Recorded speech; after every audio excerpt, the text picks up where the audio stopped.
This is Benjamin Fulford speaking on November 16th, 2023.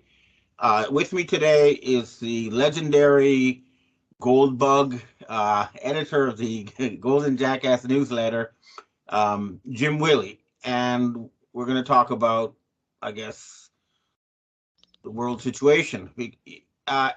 Now, first, I'd like to say, Mr. Willie, a man by the name of Dr. Michael Vandermeer, also known as Dr. Michael Mehring, he was the head of MI6. He was a great fan of yours, and he kept telling me I should talk to you. It never happened, but I'm glad we're finally having a conversation. So please introduce yourself to people who haven't heard of you. Okay. The Golden Jackass website has been altered since 2019 to be Golden-Jackass. We've got an upgrade. I've been at this now. Next April will be 20 years. So I'm in my 20th year now. It's the longest job I've ever had. And I have a rather humorous bio, if I can remember. I got a doctorate in statistics, and I am unencumbered by the limitations of economics credentials, which means I don't have an economics degree, and therefore I'm not cockeyed, I'm not perverted, and I'm not corrupted in my view of money and banking. You could say that I'm a student of the Austrian School of Economics. I've actually met Kurt Rickenbacker, which is actually pronounced Rischbecher. Kurt Rickenbacker, the German, a year before I started the newsletter. And it was really quite interesting the week we had together. But I've been doing this now for close to 20 years. I'm getting a little long in the tooth. I'm a statistician. I'm a marketing research analyst. Okay. And I don't practice statistics anymore. I'm a financial analyst, economist. 83.6% of statistics are bogus. That's always a joke. But well, I know how to lie with statistics, Ben, but I also know how to debunk a lie and sure. Point out blatant lies. And that's how that's how I cut my teeth in the first 2 years of the sure. newsletter. Yeah. Well, the thing is, there's, 2 plus 2 is 4. There's no doubt about that. But the problem is when you're looking at the real world, are there really 2 and 2 or are there not? And so what's happening with economics, a lot of it is, they're using bogus reality to make fiction, because they're not actually looking at the real world when they do all their. I agree. At Harvard University, University of Chicago, 2 plus 2 is 5, or whatever you want. Yeah. Okay, so I'd like to ask your take on the U.S. economic situation, where it's heading. What do you think is going to happen? The world economic situation? The U.S. especially. But the U.S. The U.S. is heading. And it is gradually deepening a hyperinflationary depression. We got the first taste of severe price inflation with the lockdown and the interference with the supply chain back in 2021. We've really not emerged from that. We've not repaired the supply chain. By tightening on interest rates, we're not going to improve the supply chain. That will not address at all the price inflation. It'll make it worse. The big banks are insolvent institutions, and they therefore cannot lend. They've resorted to pilferage and theft in the commercial real estate market. So we've got inflation, we've got recession, and I'm going to say something that's easy to defend, but very hard for people to believe. I believe we've had at least 3 consecutive years of minus 10% recession. I would agree with you because the statistics for inflation are bogus. And because of that, everything else, the GDP, everything else is a lie. Everything else, the lie in statistics converts to the lie in the economic growth, GDP. And I believe that lie is like 6, 8, 10%. 2 years ago, it was about 10%. Yeah. So if they say we're even, Stephen, on the economy, we're minus 10% recession. Yeah. Okay, that's what I cut my teeth on in the first 2 years, relying on John Williams shadow government statistics. You know, the jobless rate. Well, just look at the participation rate and take 1 minus that. The GDP is absolutely absurd. We're in a vicious recession, and we're not going to get out of it ever. Yeah. Until we have a default, a debt default. And I was very disappointed that the Chinese agreed to keep financing the circus in Washington, D.C. And this is what people don't understand. I told the Chinese, please cut these people off, but they're having their big summit now, and the Chinese, they told me, look, they know that the Biden is just a puppet, but they're making a deal with these people because they're the people in power, and the fact is that it's in their interest to keep the can kicking down the road for the U.S. government because they keep offering China everything they want in order to stay in business. So it's in China's interest to have this current bankrupt U.S. government begging them for money every few months, and then because they can force the American people to hand over, for example, I've heard they're going to actually de facto hand over California to China, and that's how they got money to keep their show going. Well, I believe if they do that, they're going to put a cattle prod under the White Alliance to react. Yeah, and it may not be anything legal. No, I mean they're selling stuff they don't own. Like they hand over control of Australia, Japan, New Zealand, ASEAN to China in the previous attempt to get money going, and then they announced some kind of new trade agreement, which basically hands the area over to China. But these countries haven't agreed to that, and well, let me offer a rather difficult question. You think China is playing along and kicking the can down the road, down the U.S. alleyway, because China needs to have the can kicked down the road, since Evergrande cannot be resolved and probably will bring down their entire financial system? Yeah, I mean they copied the Japanese system that was used after World War II until the 1980s.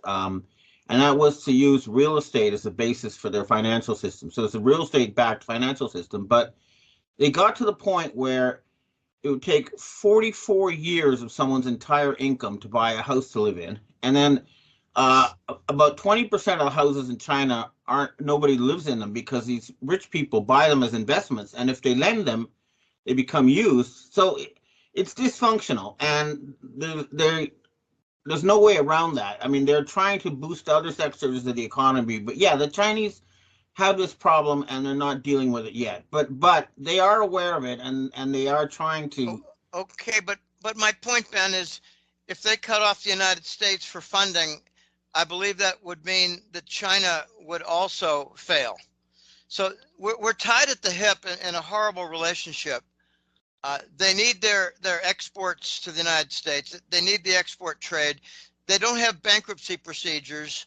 So Evergrande is going to decay right in front of their noses without any resolution. Okay, that's my view. And I've seen like a PDF file with 30, 40 different graphs about China, and almost all of them are horribly negative. So they cannot do a full stop either. And, Yeah, I'm amused by this story of handing over California. I am absolutely amused by it. Let them try. Let's see what happens. Let's see how it goes over. Let's see if they start teaching Chinese in schools in California and make an extra tax to go to Beijing and call it the Chinese tax. Let's start a revolution in California. Let's get on with this. This is ridiculous. This is absolutely ridiculous. It is, and they are asking that they start teaching Chinese in the schools. So that's one thing to look out for. And the other thing is, you're going to look for some kind of announcement about a climate change agreement with California. They'll call it something like that. But basically, they're handing over the United States to the Chinese, and it's not going to end well. But I think at this point, it's going to be, it's going to be up to the Western white hats to put an end to this. And That is going to happen. I think it's going to take the form of war crimes trials against the vaccine people, and that will lead to, a takedown of these people. But they're not going to go quietly into the night. And No, but at the same time, Ben, don't you think that the U.S. financial system is heading down, the toilet bowl? And if the Chinese keep funding something that's going down the toilet bowl, then it's kind of like jumping into a lake with cement shoes. It doesn't work. You can't float. There's nothing to float. It's all insolvent. The Chinese need to break away from the United States, or they're going to go down with it. And I think they're going down anyway with Evergrande. They've not resolved anything. It's been 2 full years.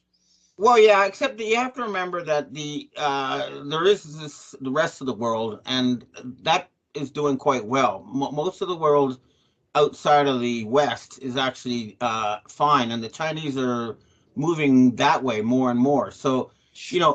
from their point of view, it's better that the West stay under the current incompetent management and keep slowly sinking, so that it just naturally all come their way. So I understand that kind of logic, but they're going to need to keep funding the United States, and it's not going to improve.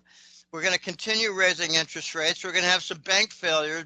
Bank of America is already in tremendous problems with just enormous number of complaints for getting money out of deposits.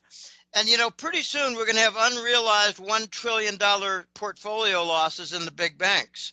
Yeah, no, they're supporting that. It's not going to work. It's not going to end well.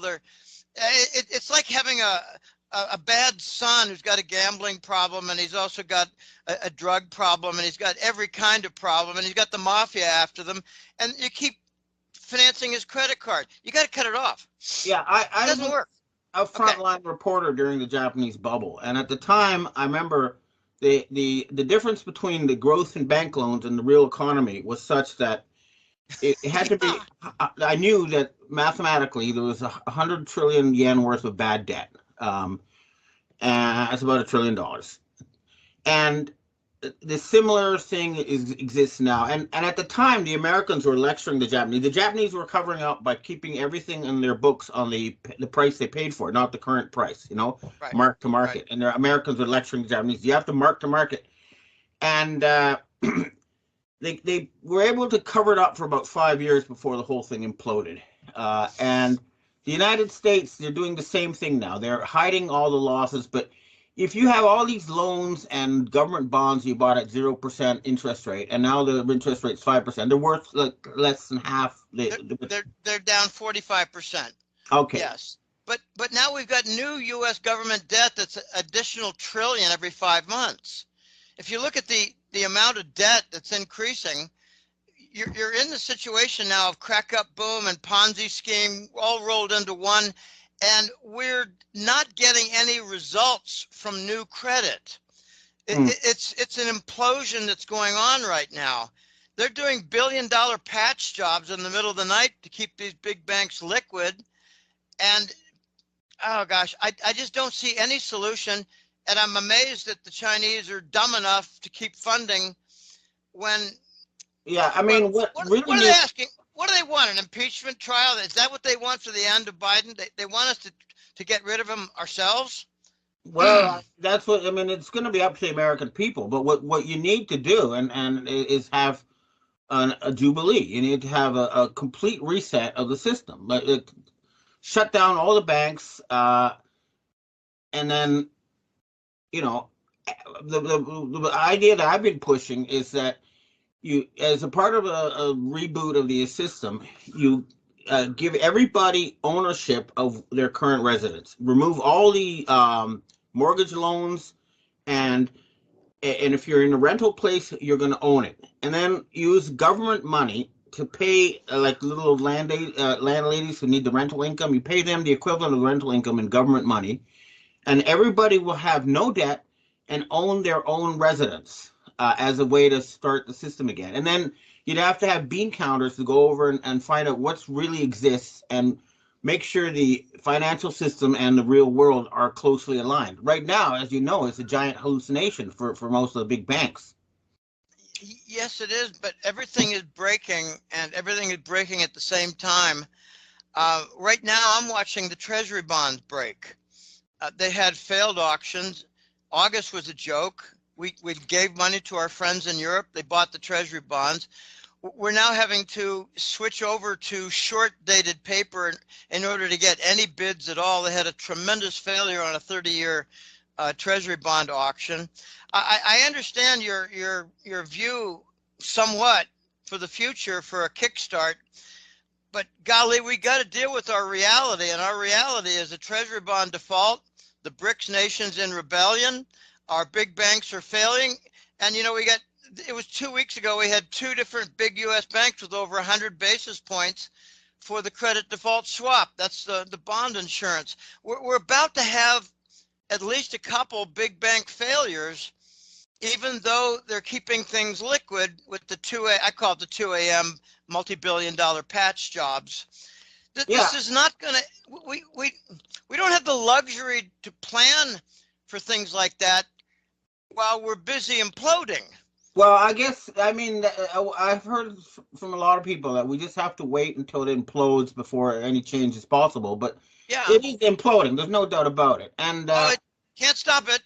Can't stop it. Bank of America, I think, is going to be the first one.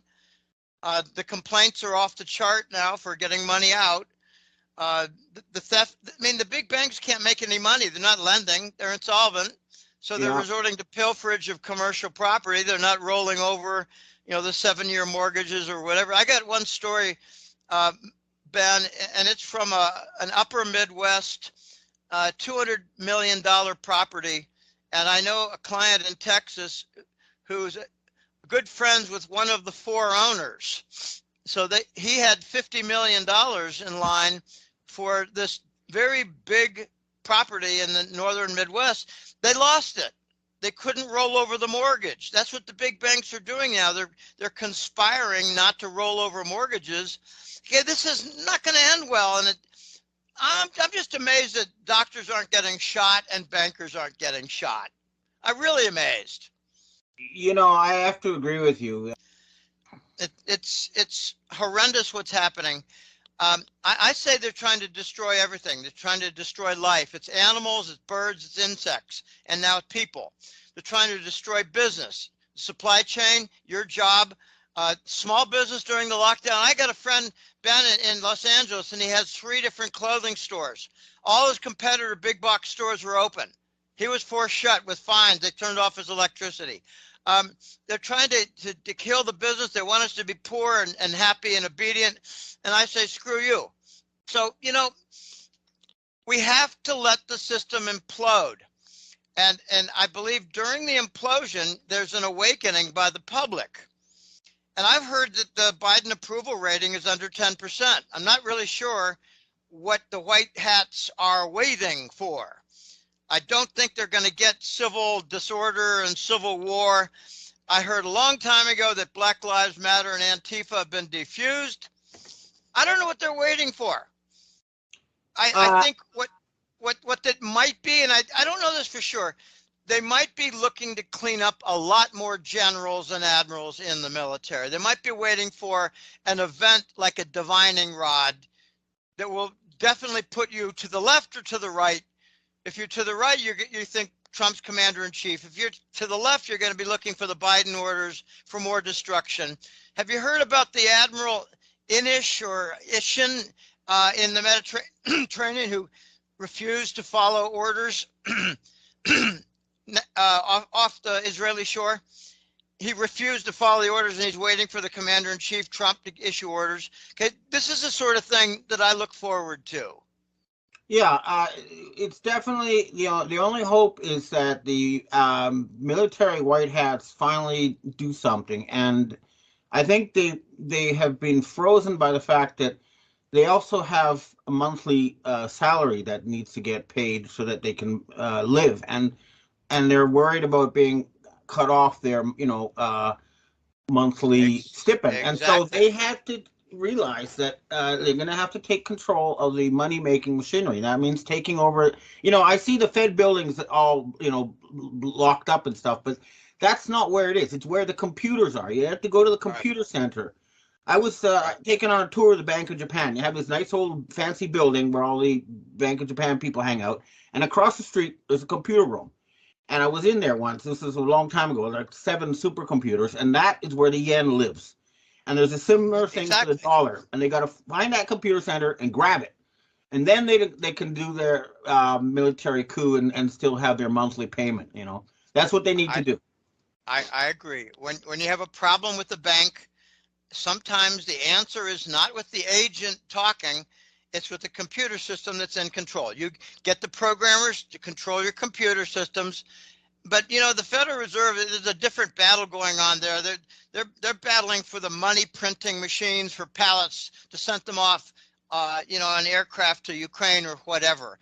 There's a cash issue and there's a computer money issue, banking issue, and you know. I feel sorry for the generals. If they don't obey, they're defrocked. If they don't obey, they lose their income. They lose their pensions. Well, they need to get together. They need to contact the, you know, America First. Okay. One thing I noticed, Ben, I just want to pass this. When Trump had his inauguration, January of 2017, I noticed that he used the phrase America First about 15 times. And I noticed 5 years earlier, it was about 2011 or 12, right around there, I heard that in Idaho, there was a jamboree, a conference in Idaho every year. And it was like a jamboree for hot dogs, beer, and, you know, clowns and rodeo and just have a good time, maybe show off and have a contest for goats. But it was 500 dismissed U.S. military generals and admirals who organized America First. So what Trump was saying is he got recruited and hired by the dismissed generals from Clinton, Baby Bush, and Obama, and there were a lot of them, a lot more than 500. Yeah, I remember something happened, though, in January 2020, because all the military left the Trump administration, and I heard that Donald Trump himself went to Mount Cheyenne, and then after that, we have, you know, before that, they have an actor who is playing Trump, and you can tell the difference because he's white around the eyes and he had loose jowls. The NSA told me about him, and suddenly we have this on our TV screens. We have a different Trump suddenly reading a different script where he's saying, "Oh, Operation Warp Speed, we got to vaccinate everybody." And I think they're running a sophisticated disinformation campaign to this day where they have a fake Trump out there acting like a Pied Piper, leading these patriots down a dead end, or you know, and preventing them from, you know, draining the swamp. And that's what. And the sign I hear is that the real Trump, he looks better and he appears with Melania. And the one that you're seeing when you never see Melania with him because he's not the real Trump. But something has to be done about that actor and the whole fake show in Washington, D.C., where Biden and this actor are, you know, creating these endless arguments that go nowhere. January 6th to Russiagate. It's a huge circus show, and they need to unplug it. Unfortunately, the Chinese shit show. Shit show. And the Chinese just gave him money to keep it going, which is really pissing me off. Well, but, you know, it'll take an implosion. It'll take, okay, the center of their power is the banks and the medical centers. Okay, we got a two-headed fascist monster here. It's banking and it's medicine. Yeah. And right now we're seeing medicine discredited, Ben, in a very, very big way. Yeah. We're seeing the banks not discredited as much as rendered insolvent and abandonment. Okay, and here's something also I think you know, people have trouble understanding this. They don't understand why the U.S. dollar is not collapsing. And, you know, this goes back to 2008 when they had the Lehman shock. At the time, what happened was the Americans showed up in China with these Ameros, these rainbow colored bills and big pallets, and said, look, we're going to switch from the dollar to the Amero, and it'll be 2 Ameros for $1. And the Chinese said, hey, we're not going to take a 50% haircut on all these dollars we earned. And what they started to do is they quarantined the euro dollars, the dollars held by people outside of the United States, from the dollars newly minted by the United States. And there's been a battle ever since. The people who make dollars inside the United States launder them through the stock market. That's why, for example, Tesla is worth more than all the other auto companies in the world combined, because they're pumping the money through Tesla in to try to launder it into the real economy. And so there's this dichotomy, and they can't resolve this battle. It continues. But they're quarantining more and more and more the U.S. dollars from the inside the United States from the ones outside.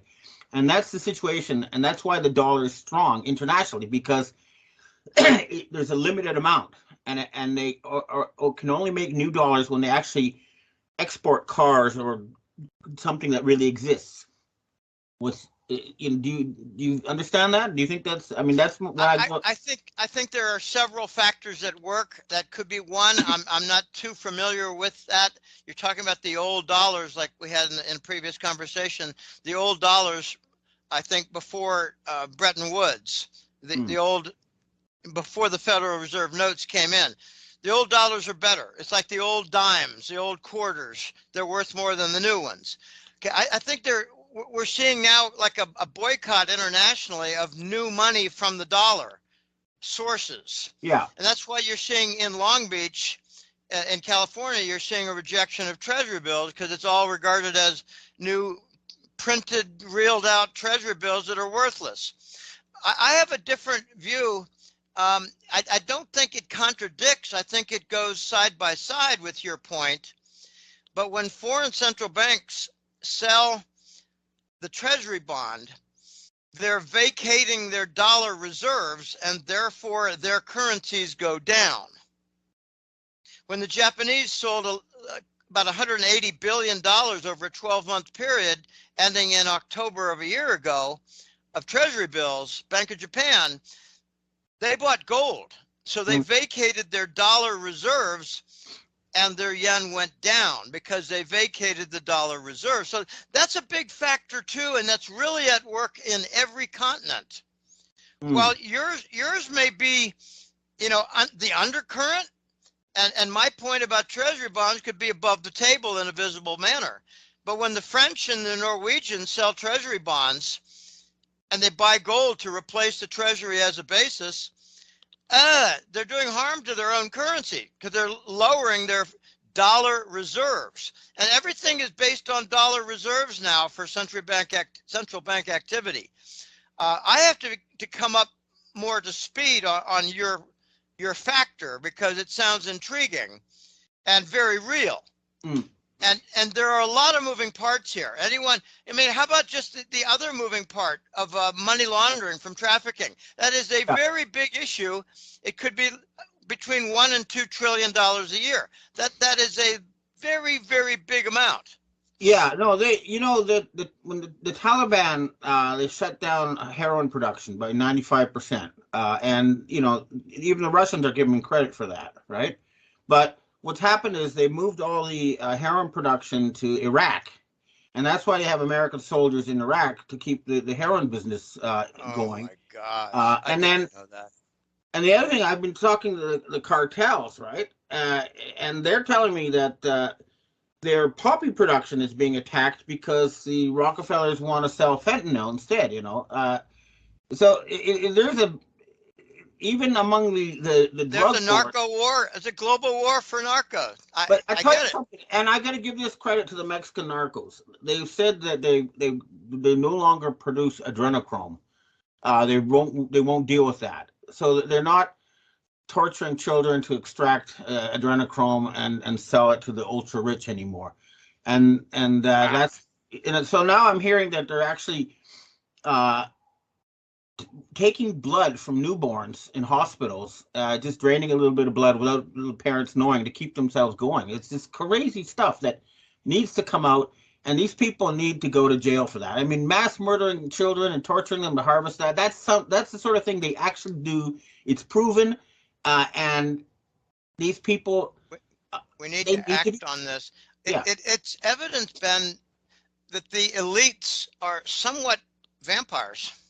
Yeah, and I saw King Charles make his speech where he's saying, we're going to support the Ukraine. And they have Ukrainian government saying 60,000 children are missing, and the Russian government and Polish government saying they're killing all these Ukrainian men and selling their organs. And why is Charles supporting that? Well, I saw this Netflix series on the royal family. Right now, they're going to do a big part about Diana, and I was reading in the New York, propaganda magazine or newspaper that, she just died by an accident. She wasn't murdered. So clearly, they're blackmailing him about Diana. And what I've heard is that the higher level British intelligence types are going to get rid of him, and that might cause change. Well, he's a pretty good double. I've got a side-by-side collection of about 25 characters, and he's one of my newer entries, and I would call that a good 80% match. But you got to be over 95. If you have a picture of you, Ben, versus another picture 4 weeks ago in a different mood, you're going to get about a 94, 95, 96% match. That's as high as you're going to get. This new King Charles, I regard that, and I might be off. Maybe you could help me with this. I believe the new King Charles came in because the old Charles was gone, and they needed to sign the papers for the British royal assets. They're definitely. I told British intelligence too. Look, if you want to confirm that they've put in a double for Charles, is to ask his actual children if that's him or not. And but there are people behind the scenes who are aware of this in the British establishment, and I'm hoping they're going to take more action. But yeah, I mean, right now we're seeing so many doubles and fakes. We have a fake Pope now, and we have fake King Charles. We have fake Biden. Of course, fake Biden. It's hard to know if there. We might have a fake MBS Mohammed bin Salman. That could be a fake. Oh yeah, no, he was killed after he, arrested many of his cousins and other members of the royal family. Half brothers. Yeah, he was killed, and that's an actor, that's for sure. So that's another one. So having these people, putting in doubles and controlling them, is a real problem because we don't see the real leaders, and that's the whole point. They try to hide behind these doubles, and I've encountered this personally. There was 3 people I used to deal with a lot. For example, there's a science reporter by the name of Jane Burgermeister who found out that they were going to put bird flu in the vaccines. A company called Baxter, and she blew the whistle, and she was starting court cases.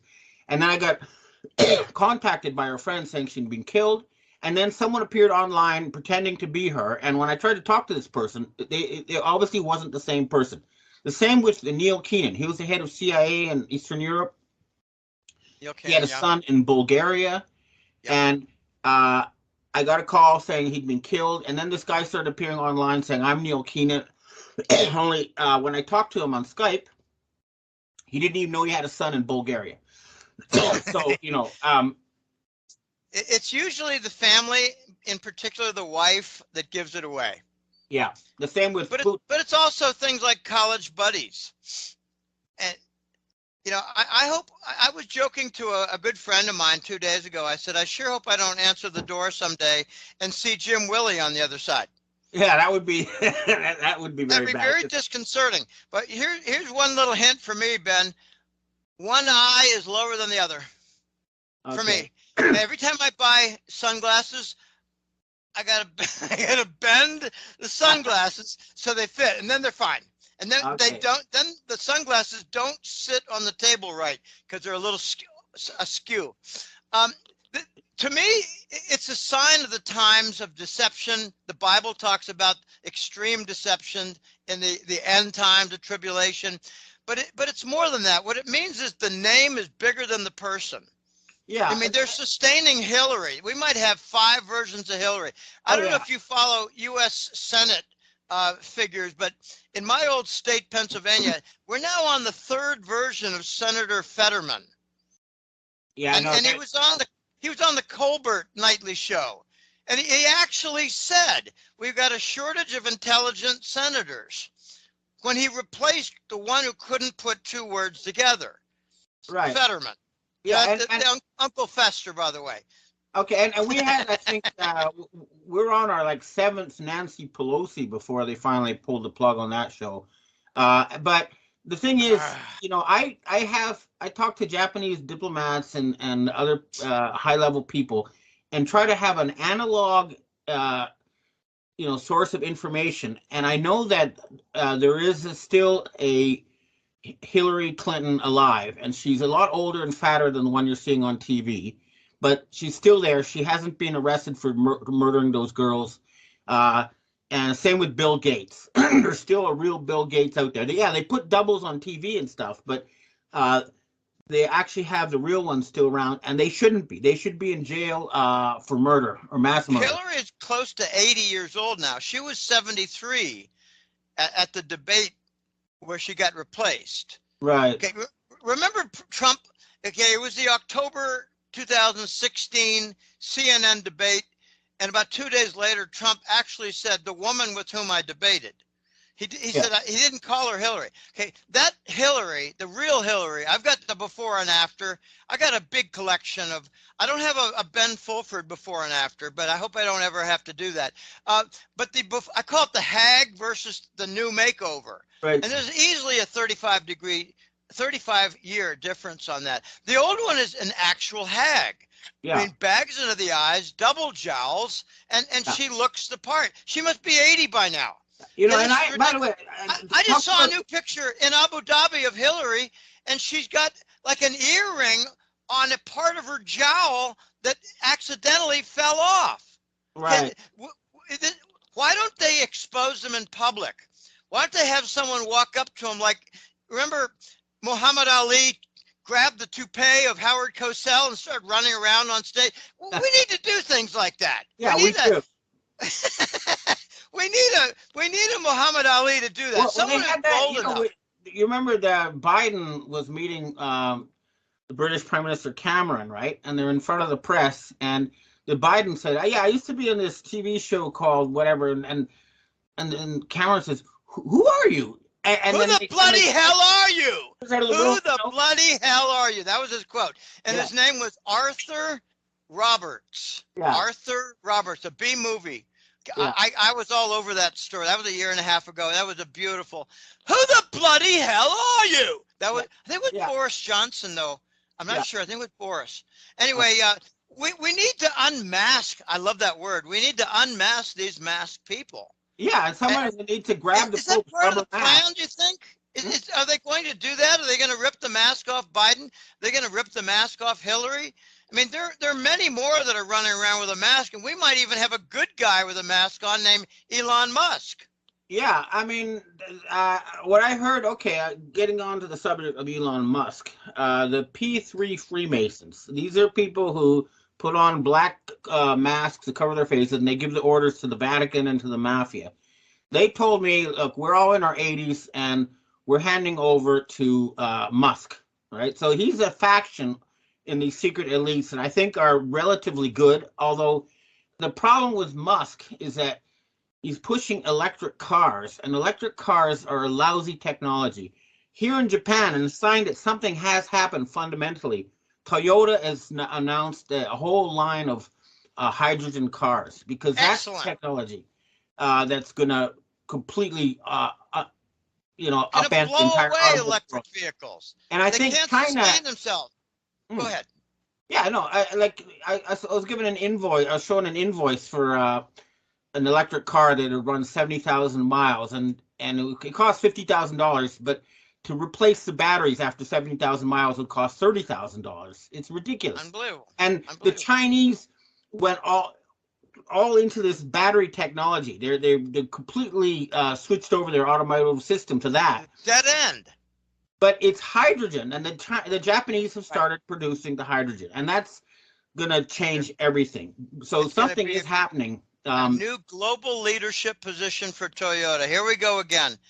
Okay, you know the old argument. You need 500 tons of ore in order to produce one lithium battery. I mean, this is absurd. Yeah. Absolutely absurd. It's a dead end.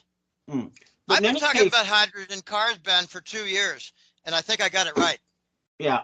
Well, we'll see. But something is happening. But again, what we're dealing with are these hidden controllers like the P3, who they murder these actors and they give them orders, and we have to expose those people. And I've been trying to do that. So, the forensic trail, whenever I actually meet these type of people, it always goes back to Switzerland. It goes to the area around Lake Geneva, where you have the WHO is headquartered there, a lot of the UN stuff is headquartered there, the Bank for International Settlements is nearby there.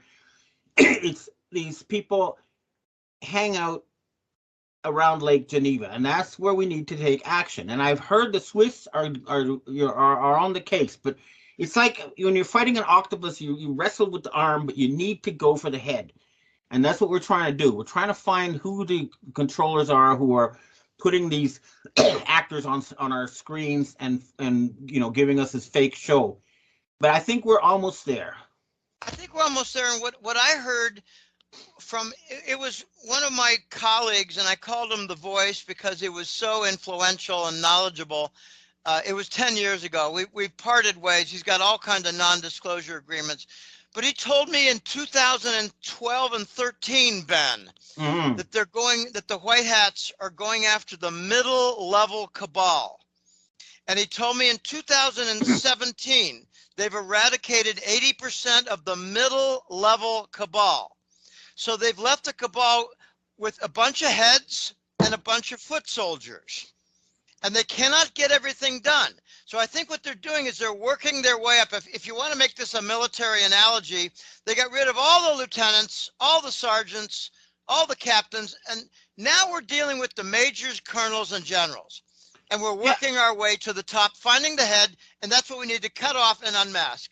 I was told by the military something similar, is that when you're attacking an enemy, first you find their front positions, their scouts, and then you just work your way up until you finally get to the headquarters, and they're doing it in but a also military... the ammunition, the ammunition, the depots, you get them too. Yeah.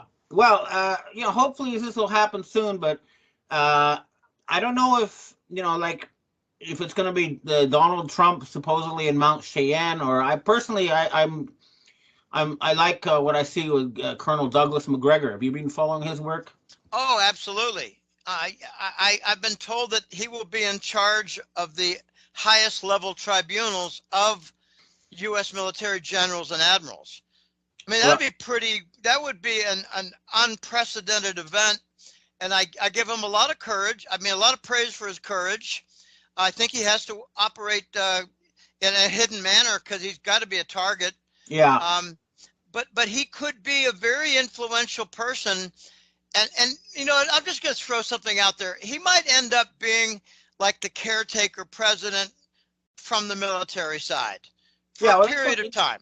The military tell me, look, military are not good at running governments. That's what they've learned. But what I've told them is the military, what they can do is they can go in, they can clean up all the criminals, arrest and restore democracy and rules law, and give control of the money back to the people. And then they can go back to their barracks. And that's what they need. We'll also be in charge of the voting. Be in charge of voting.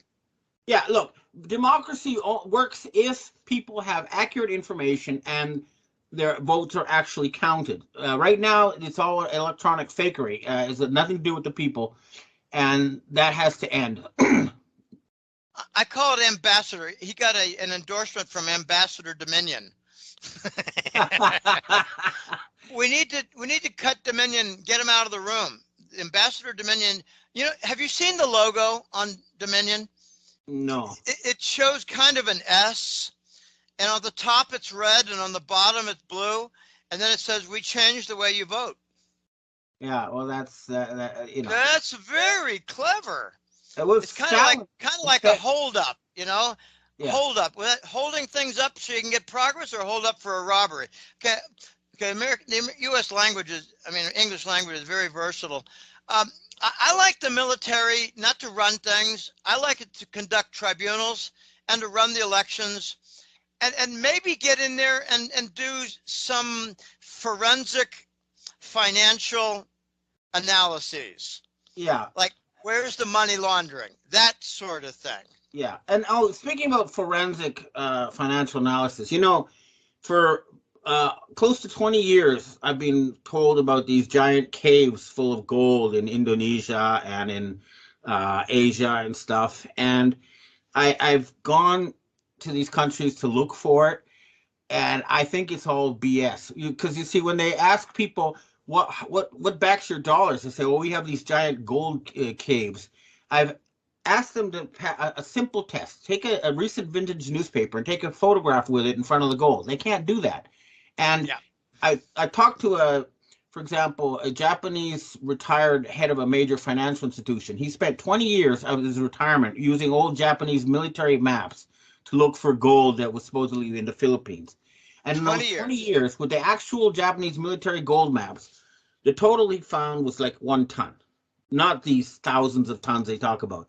And, uh, in Indonesia too, you keep hearing about it, but nobody can provide the proof. I think it's a BS story that they A pulled out myth. when they asked people what's backing your dollars. And I just haven't been able Well, to confirm this gold exists. I've heard that Trump has recovered a cup. I call them troves. If they're giant, I call them a trove.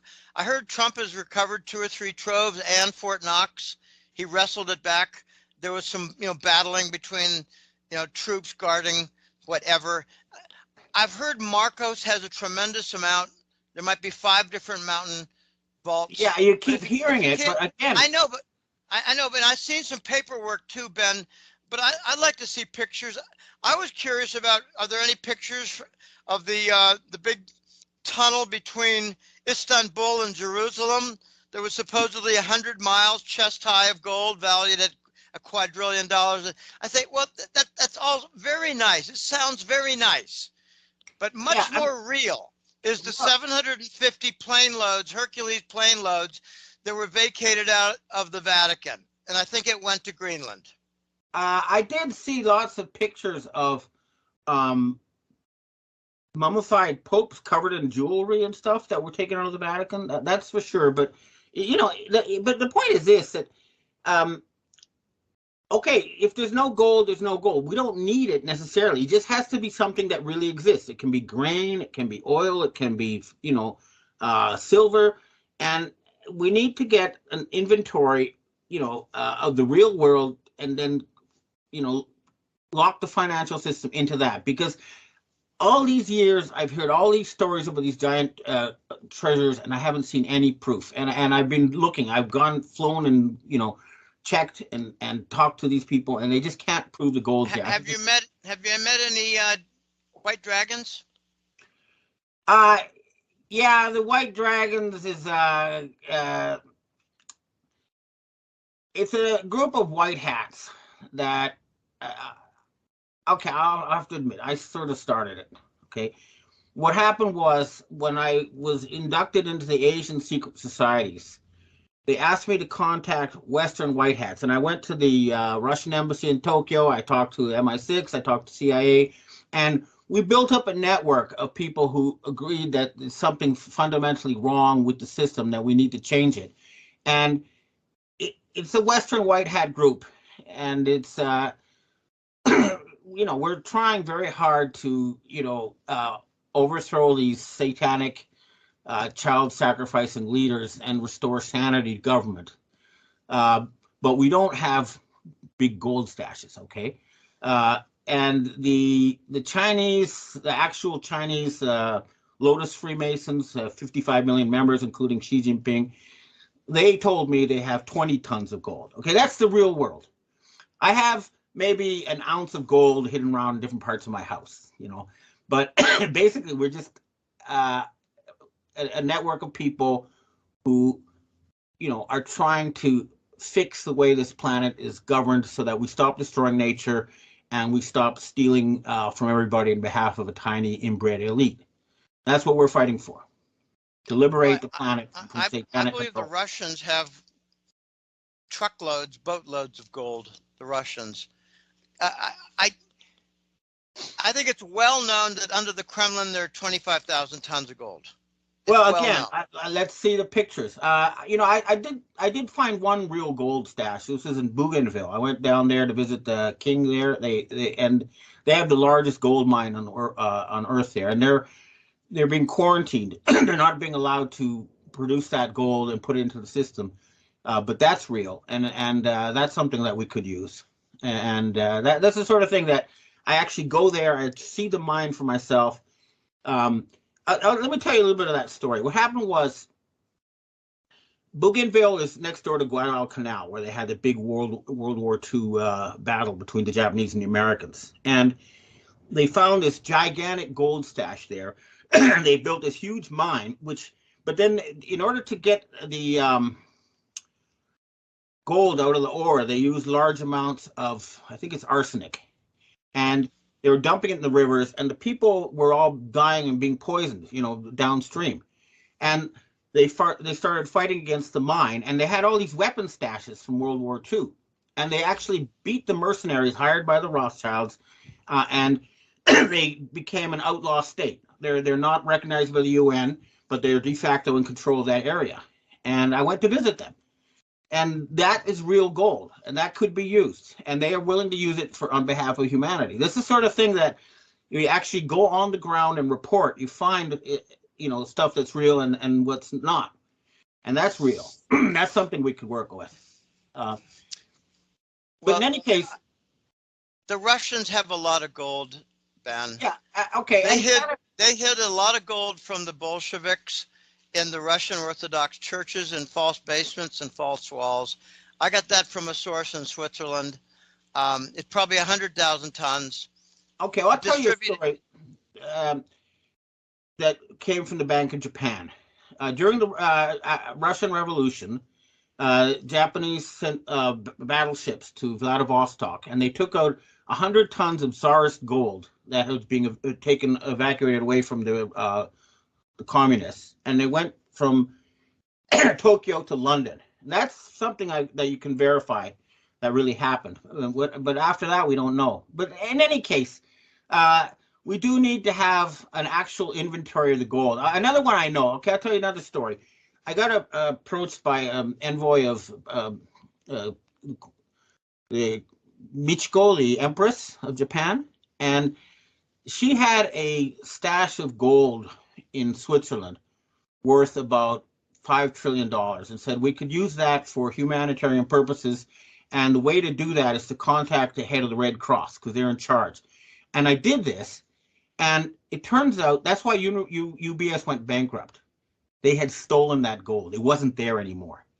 And that's why UBS was bankrupted. Whose gold was that again? That was the Japanese imperial family that they inherited from the Edo rulers, the shogunate. So that was a big, real gold stash that was stolen by the UBS, and God knows where it went. But I've heard the vaults at BIS are empty now. And this is for people who actually monitor physical gold. And then the story they're putting out is that, well, they moved it to a safe place. Yeah, where? Show us the proof. Right. I think they run out of gold. We'll see. There's a lot of question marks that need to be, one problem with inventorying gold is that when the inventory is done, that process, then in comes the criminals to steal it, because then they'll know where it's located. It's funny about gold. Its value is primarily derived from being hidden. Well, again, as long as you can prove it's there, like I say, just the newspaper test, for example, they can't pass that test at this point. So my view is that we don't need gold. We just need to have a financial system that's connected to the real world. And I think a basket of commodities is better than gold, because, when I talk to these gold people, right, to them, the golden rule is he who has the gold makes the rules. And I don't think that's the system we want. But of course, gold. If it's going to be a basket, then the Russians are going to rule. Well, the Russians, but the Canadians and Australians do pretty well too, because they've got lots of resources. But in any case, we do need to completely root and branch reform the system. I hear what you're saying, but you can't match the 13 time zones of Russia. And that's why I think the Rothschilds wanted to sequester them for 2 centuries. Yeah. I like the idea of a basket, and I think we may actually find that the BRICS will alter their plan and accommodate the Russians who want more of a basket than just a gold token. But we're not getting a whole lot of progress quickly with the BRICS and gold token. Here's a surprise. When I ask my contacts, where's the gold going to come from when they dump the treasury bonds for the BRICS and the gold token and the reserves in order to use the gold token, I hear China, Russia, Persia, and a new element, another one, Saudi shrine gold. They're going to put up some of their gold. The Saudis have a lot of gold. India has a lot of gold. And the British tried to make that, monetize the temple gold, and it didn't work, and they angered a lot of Indians. So there is gold out there. Yeah. But it's usually hidden. Yeah. Hidden right. well. Okay. Well, they'll steal it. These sons of bitches will steal it. Yeah, I've suggested that what they do is they make a giant golden statue and put it right out in public so nobody could steal it, Well, is that not what's in Romania? They got a mountain of gold? Maybe. We'll see. Okay, well, look, we've passed an hour, and I think people are gonna. I'd like to have another conversation with you again, because it's been very educational. But Sure. I think we'll wind down for today. And any last things you want to say?